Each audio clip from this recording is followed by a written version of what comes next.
Rapido trains, founded in 2003, got an unusual start. It was from looking at things from the other side, or in this case, well, the bottom. And by the bottom, I mean the underside of this coach, for example. All of the detailed parts that would have normally been discarded, such as the plumbing and the drop areas for the toilets, etc., were all put in place perfectly. On top of all that, they obsessively, compulsively tested this machine to make sure it could run not only forwards around an 18-inch curve, but backwards, something that just wasn't done in those days, and was much appreciated by model railroaders such as myself that didn't have the space for the bigger curves. I've since upgraded my tracks to 22 inches, but this was a very much welcome addition to my fleet, knowing that I could run it anywhere and not worry about it derailing.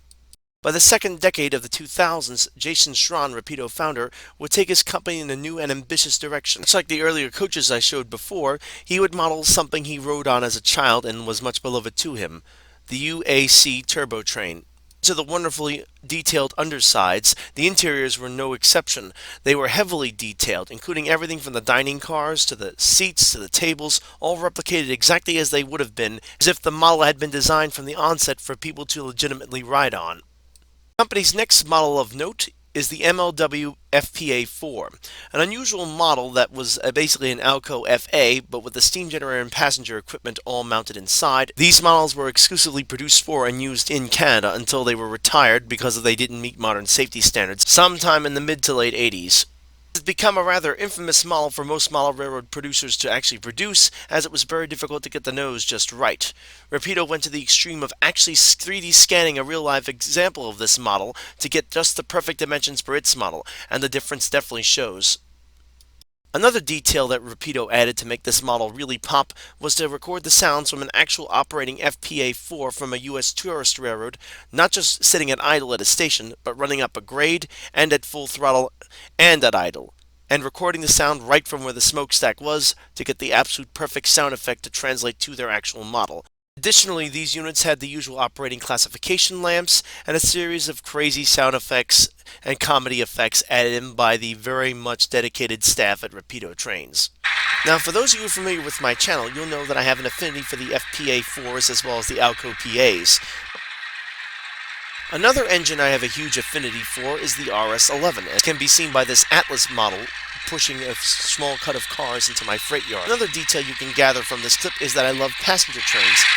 And so when I heard that Rapido was not only going to make an RS-11, but actually make one with all the steam generator equipment for hauling passenger trains, well, as they say, I was over the moon. I promptly went over to one of my favorite train websites and placed an order in for a few of the New Haven units with the steam generators equipped. And in the end, I would actually wind up getting a deal on a non-DCC and sound-equipped green unit, which we'll see later on in this video. And you've also probably seen in my DCC install in one of these units. And finally, after roughly 2 years or so, the units finally arrived. If this footage looks familiar, it should, as this is exactly the footage I took when I unboxed that green Alco RS-11 demonstrator version that I eventually installed DCC and sound into. Inside the box we get the manual plus a parts list as well as some promotional material.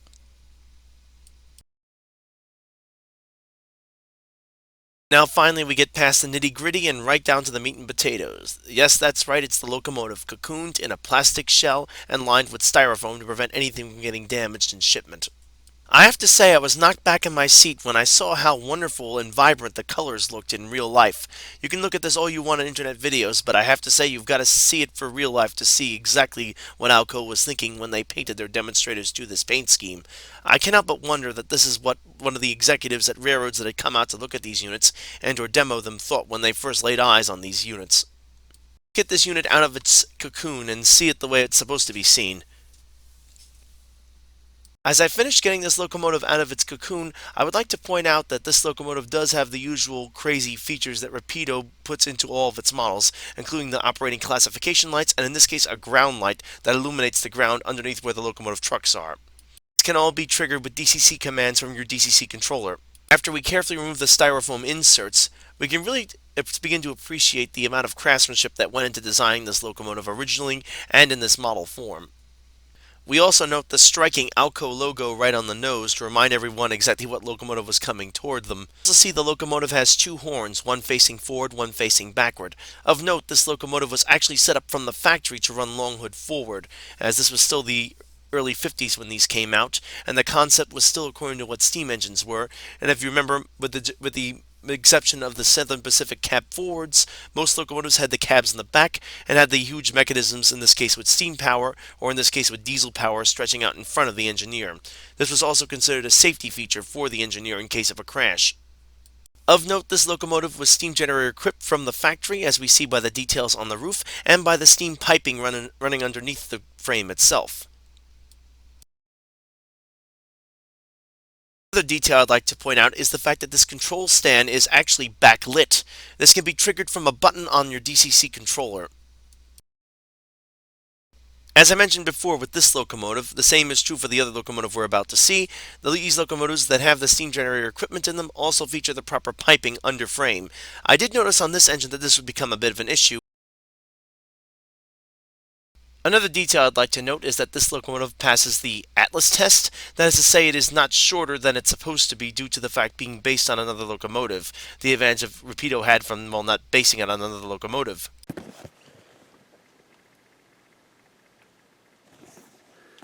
We can see from the box of this next unit that I'm about to unbox that the unit is in fact a New Haven locomotive.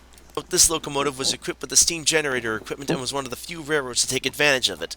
The main reason for it is that the New Haven ran a lot of mixed traffic, this is to say, freights as well as passenger service, mainly commuter trains up and down its main line, so a dual service locomotive made perfect sense for them.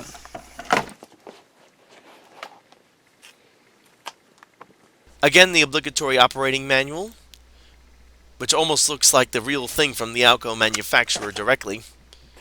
And of course the usual promotional material and an exploded parts diagram. And now let's get this locomotive out of its cocoon and take a good look at it.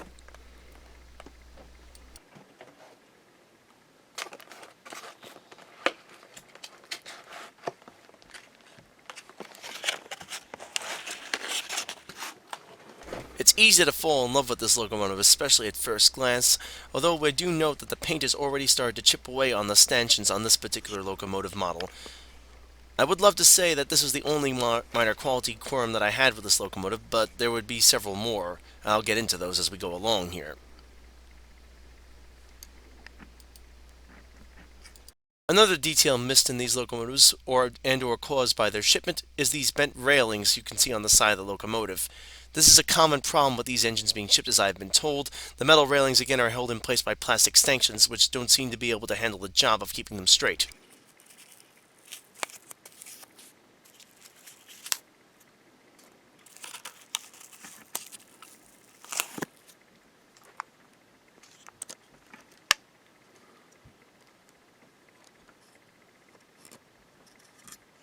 Here we have another chip of paint missing on one of the stanchions yet again.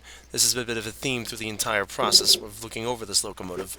As we see, this locomotive does have a serious issue with paint chipping and peeling off the stanchions. I'm used to this happening on an Atlas locomotive of, say, 20 to 30 years vintage, but on a locomotive for this price and of this quality, it just isn't acceptable.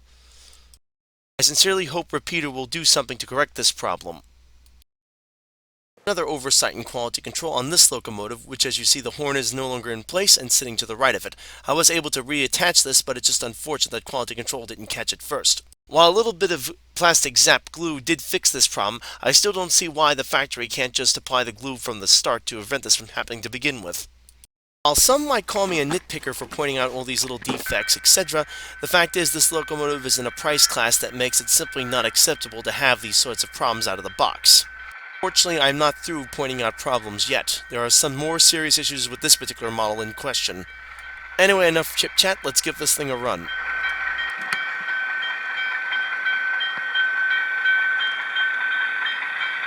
Another detail I quickly noticed is just how quiet the sound effects on this locomotive are. You can barely hear the engine run over the sound of other locomotives on the layout, and when it gets far away from you, you really can't tell it's moving at all unless you were to physically look at it.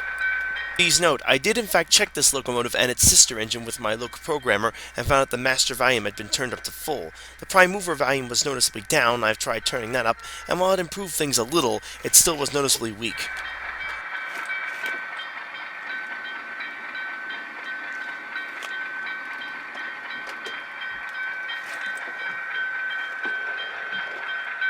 appears that during the process of converting it over for 5.0, they didn't get the volume levels set quite right, and or it just wasn't properly enhanced.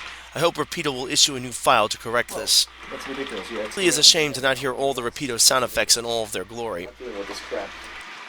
Found the engine a bit of a prima donna. We found every possible retard.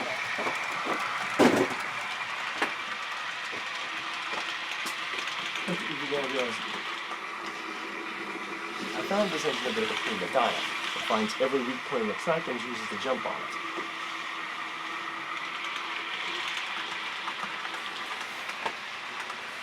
Seems to find every weak point in the track. And no, that's not bad track work. Initially, I was concerned that my track work was the problem, but as we see, the locomotive is finding every possible chance to come off the tracks.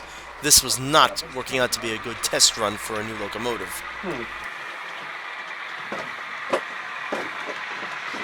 It's unfortunate, but it's a brand new model should not be doing not do things like this when purchased from this.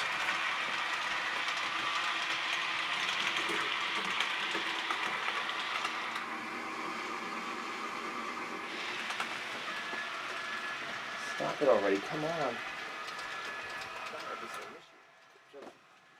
Jumped off at other places like that. Use those steel wheels. Having had enough of the antics from the other locomotives, I decided to give the trusty green Alco demonstrator, I've nicknamed the Green Machine, a try. And as you can see, things are much better. Pick it up a little bit. Okay. Roll the jink, please.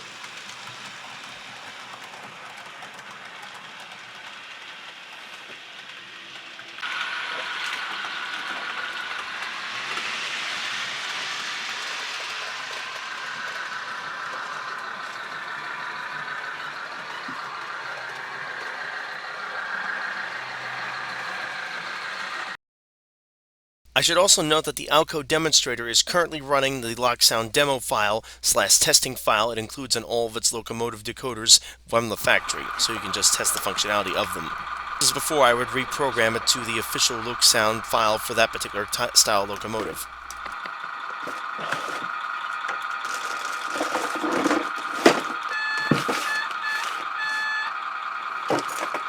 You see, while the red New Haven locomotive remained a troublemaker, the green Alco demonstrator locomotive had no issues whatsoever, running back and forth, and as you see here, into my yard without any problems whatsoever.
Having been completely perplexed by the fact that the Alco demo unit did so well and the New Haven engine seemed to be so terrible, I decided to try something kind of ridiculous. I simply turned the locomotive around, and as you can see, this literally turned my whole situation around completely.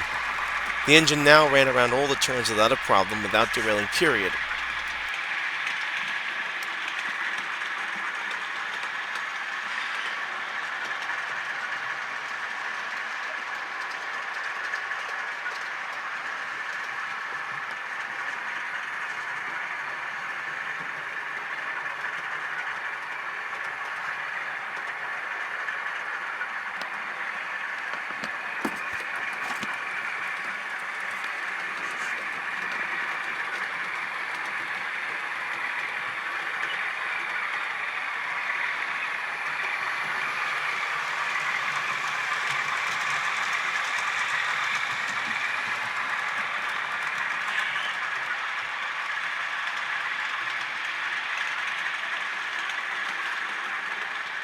And as for operations in my rail yard, well, the same story was true, although in this case I turned the engine facing the opposite direction, as you notice.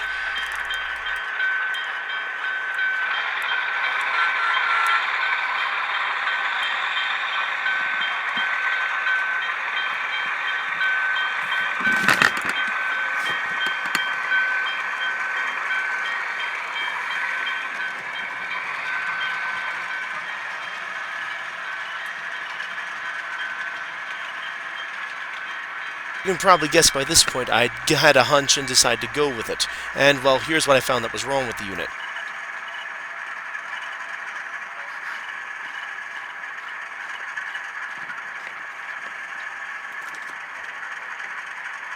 After a few more strange intermittent derailments, including an attempt to run up my mountain, I then took a closer look at the locomotive and found what my problem was. The chain on one side of the truck that simulates the brake applicator came loose and broke off and got wrapped around the axles. After a few attempts to reattach it with superglue and waiting for it to dry, it finally broke off altogether, and which is how I left it. I was not going to deal with an engine that wasn't going to reliably make it around all of my curves. Another problem this locomotive suffered from was the truck snagging on the small piece of plastic ahead of the fuel tank. Every time the locomotive went through a switch or went up around a tight turn, it would snag and not turn fully, causing the locomotive to derail. This is a sister locomotive to the one I was actually having the problem on. To fix it, as we see by the next clip, I simply took a pair of wire clippers and cut this small piece of plastic off on both sides. Once this was done, the locomotive made it around all of my curves without any problems whatsoever, much like the green Alco demonstrator did without the modifications. Again, this is a strange quality inconsistency that I hope Rapido will look into. Disassembling this locomotive is a sheer test of patience and, well, sanity, because it does not disassemble in the classic way that most models do. With the typical locomotive, for those of you not familiar with the hobby, one would remove 2 screws, usually from the chassis at most, and then one apiece from the couplers, and the shell would just simply come off. And not the case on this engine. There are no screws, but there is a lot of tabs that have to be carefully released. Once the tabs break, there is no way of getting the shell back together, as the instructions very carefully point out. In order to get these tabs off, Rapido actually recommends in the manual that you utilize a screwdriver, and that is the only way these tabs will come off. Again, you must exercise extreme care doing this, as not to break the tab. As you can see with all my struggling with the screwdriver, this is not an easy process. And the crazy thing is, the whole assembly does not come off as one piece. It requires you to remove the cab, as well as the railings on the cab, as well as the front nose piece and the railings on it, and they even recommend removing the remaining railings on the large section of the cab, which comes off as a third piece. In my case, as you can see in more detail from my video on how I disassembled this engine, I didn't actually remove the main section's railings. I just got away with just doing the front and back. And even in the process of doing this, I found the paint just basically peeled off on all the plastic stanchions.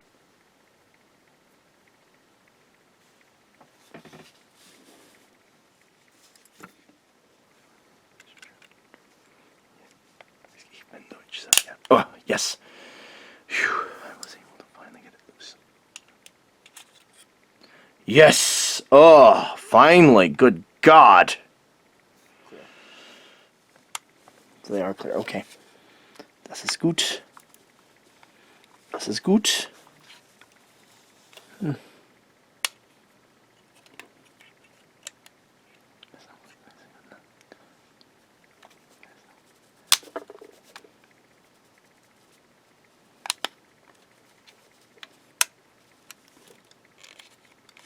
Oh, ich verstehe das. Okay.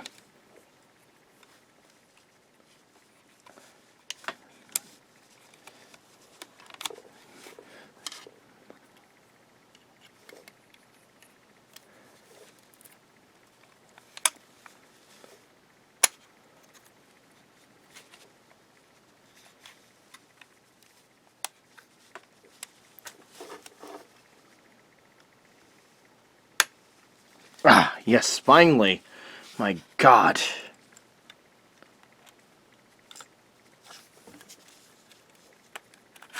Yes! Oh, good grief. Fertig. There we are, finally. The only good news here is that once you do finally get the chassis separated from the shell, and again in 3 different pieces, you will in fact find that the speaker is actually installed from the factory. All you literally have to do is remove the standard dummy plug and replace it with, well, in this case you only have one option, and that's the same ESU type decoder that Rapido puts in there from the factory anyway, the Locksound 5.0 21 pin.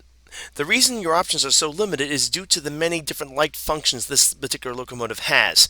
The only known decoder that can handle this many so far, or at least up to what Rapido considers its standards, is the ESU decoder. So essentially, as you can probably tell, this whole operation is on the futile side, since you're not going to save any money on the decoder at all. In my opinion, one is better off just buying the factory sound installed system, but for the fact that the sound out of the factory seems kind of weak.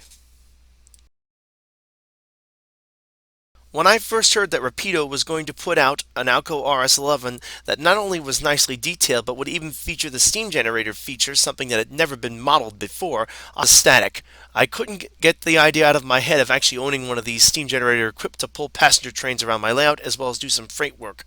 Unfortunately, things like the weak audio output of this locomotive in their sound form, as well as the unfortunate quality control details I've shown here, kind of put a damper on that excitement. And then there's the last headache, which I haven't gotten into, the price. In sharp contrast to the Atlas RS11 I reviewed earlier, which had a whopping $250 price tag, this unit sells for much more. It retails for, and hang on to your wallets, DCC and sound equipped $335 plus taxes. Now, admittedly, you can probably find that cheaper in a hobby shop for a little bit less as they pay retail, but that's still pretty steep. And don't think you're saving too much going with the standard DC mode, or that's much more reasonable, as the US price on that model would go for $225. For a little bit more, you would get to full retail on an Atlas DCC and sound equipped model. And then watch out, because again, to get a decoder in this locomotive requires a very much painstaking disassembly process to get the shell off so you can actually plug your decoder in, even if the factory did include a factory installed and soldered in speaker. And so here's my final verdict. If you're looking for an RS11 that's fully detailed and love Rapido's gimmicks and all the detailing they did put into this model, this is the engine for you. Just don't pay the full retail price, as with these quality control issues and other issues I've run into, it is just not worth the price. And that'll do it for this review. If you like my review of this locomotive, go ahead and give it a thumbs up and subscribe if you like. If not, thumbs down. And thank you again very much for watching, and as always, keep the metal side down.